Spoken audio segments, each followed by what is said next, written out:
Hello, it's Phil at digitaldjtips.com, and today I'm going to show you this DJ controller from Vestax. It's brand new and it's called the VCI-380. We've been looking forward to this one because it's quite an innovative device, not so much in bringing a massive amount new to the table, although there are two really good features which are new to this, which I'm going to tell you about, but just the way it's taken some stuff that's already out there and combined it into something which as a sum of its parts is really a bit bigger than just a couple of things hacked together. It's basically a replacement, in my view, for the VCI-300, which has been Vestax's long-standing Serato itch controller. This is about the same size and shape, and it looks reasonably similar until you, of course, notice these really lovely big performance pads at the top. And anyone who follows DJ controllers will know that they are lifted straight from this, which is another innovative controller. It's the Innovation Twitch, and this controller did away with the jog wheels, making it very light and small, and replaced them with performance pads and touch strips.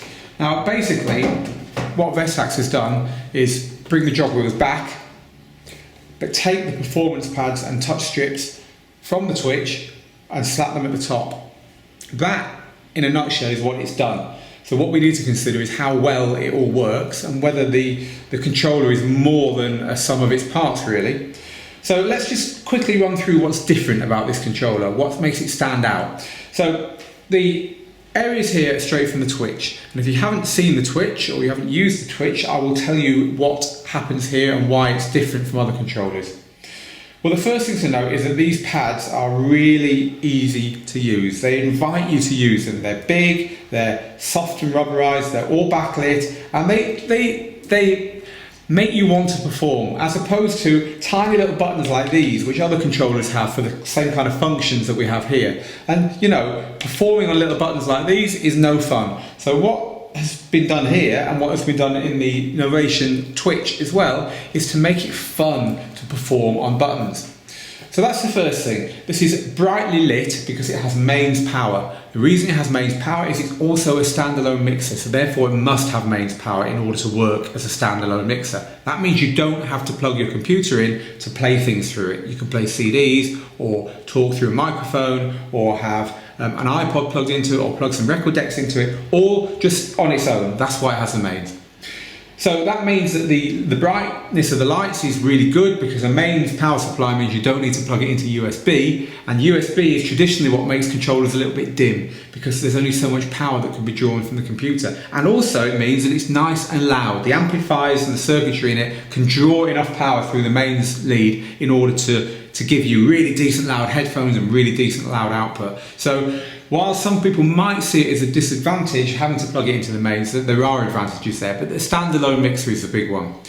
So these areas here then, you have four main features. The first one is hot cue. A hot cue just simply lets you press one of these at any point in the track and it'll put a marker on it. Press it again, you go back to it. Press it very quickly and it'll stutter on your marker. So it's a performance mode that's quite common, but the fact that they're big pads makes it fun to use. If you move on to the slicer, now slicer is hard to explain and it's quite hard to play as well, but when you practice things on the slicer they can be really good fun.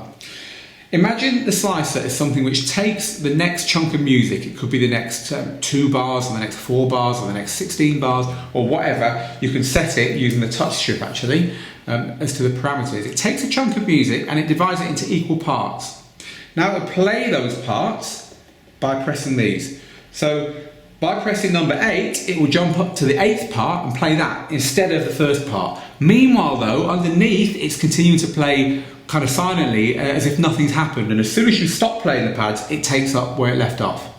There are actually two modes. There's one that loops the section that you set, and there's one that just keeps moving the section on when it's finished it, so which effectively means it's playing the whole tune, but chopping it up into chunks. Now it's really good for chopping up vocals, really nice for chopping up bass lines, anything with a melody that you can kind of rearrange the melody on the fly. You can also make a real cacophony with it, so it's something to practice. Slicer was first introduced, as were a couple of other features here on the Innovation Twitch. It works exactly the same there, so if you're intrigued by it, go and look up Slicer on YouTube and find someone showing you some performances on it.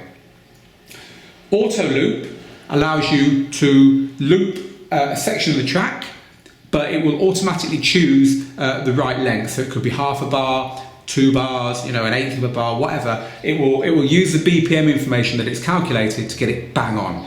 And you can alter again the parameters, so you could say from 1/32 of a beat all the way up to 4 beats, or you could go all the way up to 16 beats or 8 bars or whatever. Again, by using the touch strip, once you've set that, these will all pop into place. So that would be 32nd, a 16th, an eighth, a quarter, half a beat, 1 beat, 2 beats and 4 beats, for instance. But as you move the lowest one, if you like, from a 32nd to a 16th to an eighth, the others will all jump up the scale as well, so you could have quite a long loop here if you were to move that all the way.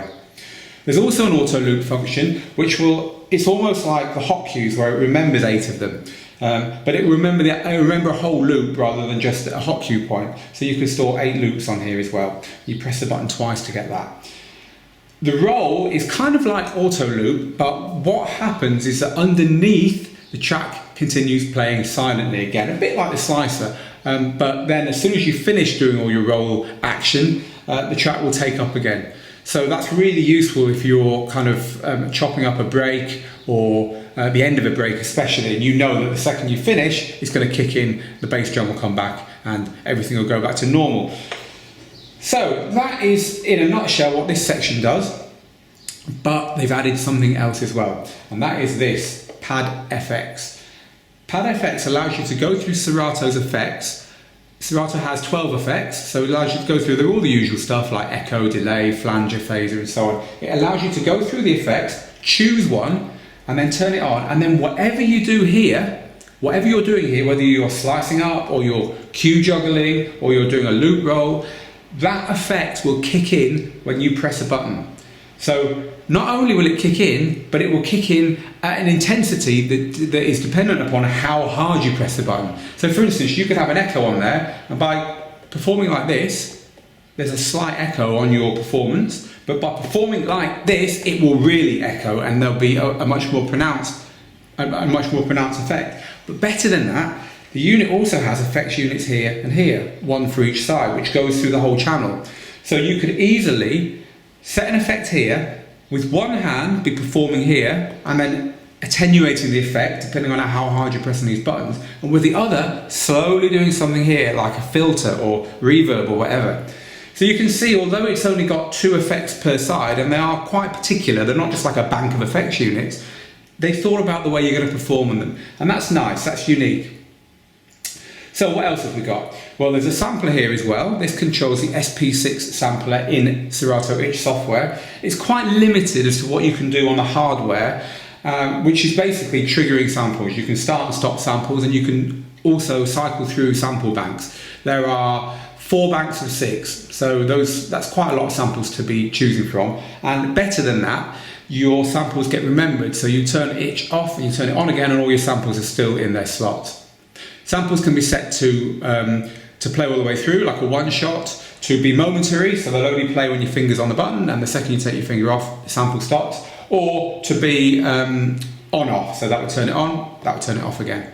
So there's a bit of flexibility there, but a lot of the features of the sampler, turning it on and off in the first place, the volume control, which channel it goes through, you have to control using your mouse and using the screen, which I don't like. And also, one thing that I really think is good about software samplers in DJ software is, say you're DJing and you get to the end of a tune and you're running out of space. Now, on a 2-deck controller, it would be really nice to be able to hit loop 4 bars, grab that section, drop it onto a sample slot, and then mix into that sample, because now you've got 2 decks free and you've got a drum looping, so now you can drop an acapella in, get something else going, be creative, rather than tying a deck up, rather than just hitting loop there to get yourself out of jail, if you like, because you're running out of space. And I just think that's an easy thing to add. It's something that other software does and Serato itch currently doesn't. It's a limit of the software as much as the hardware, but I'd like to see that. So the next thing to talk about is the standalone mixer, and again, I really like the way they've done this. On the back here, you can plug in your 2 external inputs and also 2 microphones actually. They've all got a volume control on them, which is just nice. I just like that. You know, balancing the mics is obvious, but also you can balance your external inputs. Give them a bit of a boost if it's from an iPlayer or something, you know, an iOS device. and turn it down a little bit if it's too loud, so that it all balances nicely, because these don't go through the main mixer unless you want them to. If you just leave them as they are and you're DJing on the front with software, with Serato Itch, these will go to the master output. So you can still mix them in, but they're going to the master output. But if you turn it on to mixer here, your software will grey out the waveform, and you will immediately be able to hear through this and through this, using EQs, using gains, using crossfader, that source. You could have one source as a CD and one source as software, that's absolutely fine. But better than that is that you've got a filter here. This has got some digital firmware in it, and you have a filter. So the depth knob for the effects becomes a high pass filter for your analog. So that's really good. But better than that, if you've got a whole bank of samples here, you can still play them. So you could actually switch to 2 analogs. You could have 2 CD players playing, but you could still be triggering samples over the top of it using the sample player. And it still shows you in software what you're doing. And then you could pull out the USB and it would all keep playing. Obviously the samples would stop, but your CDs or your vinyl would keep playing. So it's flawless the way they've done that, and it's quite nice. It's quite easy integration, and that means this would also appeal, I think, to DVS users. People who use digital vinyl, use real decks. I have some here.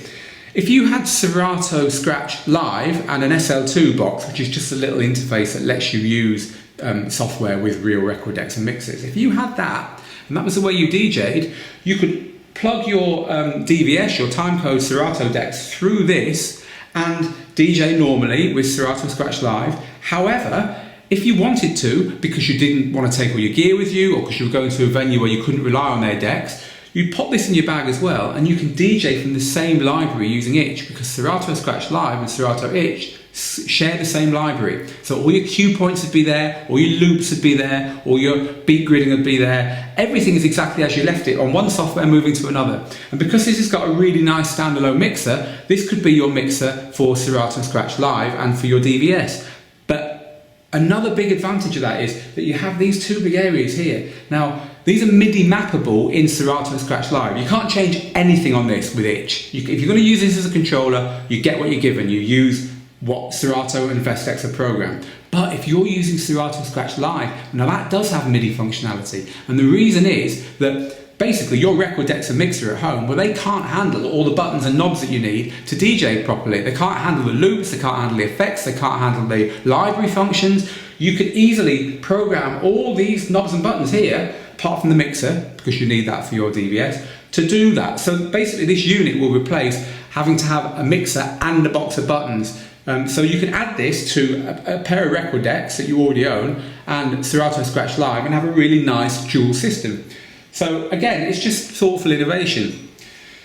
So what else have we got? Well, there is the headphones at the front, which have got cue, master and level. They've moved a lot of the controls to the front and back. All your cross-fader curve and your line fader curves and stuff are here rather than on the top. And the same at the back. A lot of these controls at the back, these volume controls for inputs, it just means that the top is less cluttered than it could be, which is nice. So you've got that at the front, and at the back you have professional outputs, 2 balanced XLRs for your master, and that's it. So you need to plug your master into a balanced XLR plug. However, there are RCA unbalanced outs, which is the booth output, which has a volume control there. So if you are using this with speakers kind of at home maybe, you just plug into the booth output and that becomes your master effectively. And that's all I really want to tell you about this controller, other than my kind of general opinion of it. And my general opinion of it is that it's a great update of the VCI-300. It keeps the simplicity, which that controller is so nice to use because of. But with all this stuff, with the standalone mixer, with the upgraded sound card, I believe it's the same sound card in this as in the VCI-400. It certainly sounds really, really nice. With the same high-spec sound card, they've built longevity into this. It replaces a very long in the tooth controller, and by kind of shamelessly lifting the controllerist features off this, they've come up with something that to me is pretty much the ultimate 2-deck Serato Itch controller.